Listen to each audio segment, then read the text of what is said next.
There's been a lot of talk about identity lately, but how far does it go? And is it possible to be wrong? We went to the University of Washington to find out. Are you aware of the debate happening in Washington State around the ability to access bathrooms, locker rooms, spas based on gender identity and gender expression? I think people should be able to have access to the facility. I think bathrooms could and potentially should be gender neutral because there doesn't need to be a classification for differences. I think people definitely should have the ability to go into whichever locker room they want.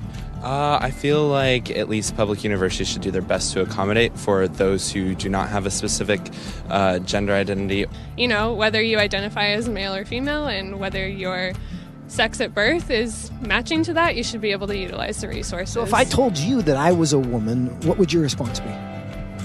Good for you. Okay. Like, yeah. Nice to meet you. I'd be like, what? Really? I don't have a problem with it. I'd ask you how you came to that conclusion. If I told you that I was Chinese, what would your response be? I mean, I might be a little surprised, but I would say, good for you. Like, yeah, be who you are. I would maybe think you had some Chinese ancestor. I would ask you how you similarly came to that conclusion and why you came to that conclusion. I would have a lot of questions just because on the outside I would assume that you're a white man. If I told you that I was 7 years old, what would your response be? I wouldn't believe that immediately. I probably wouldn't believe it, but I mean, it wouldn't really bother me that much to go out of my way and tell you, no, you're wrong. I'd just be like, oh, okay, he wants to say he's 7 years old. If you feel 7 at heart, then then so be it. Yeah, good for you. So if I wanted to enroll in a first grade class, do you think I should be allowed to?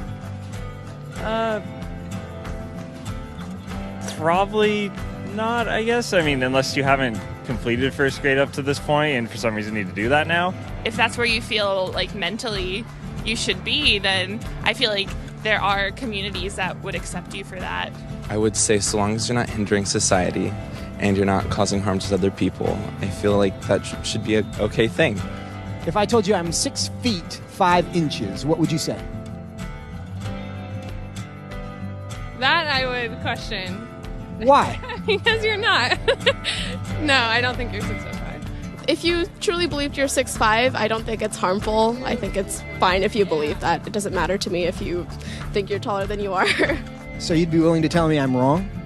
I wouldn't tell you you're wrong. No, but I say that I don't think that you are. I feel like that's not my place as like another human to say someone is wrong or to draw lines or boundaries. No, I mean, I wouldn't just go like, oh, you're wrong, like that's wrong to believe in it, because I mean, again, it doesn't really bother me what you want to think about your height or anything. So I can be a Chinese woman. You sure. But I can't be a 6'5" Chinese woman. Yes. If you thoroughly debated me or explained why you felt that you were 6'5", I feel like I would be very open to saying that you were 6'5", or Chinese, or a woman.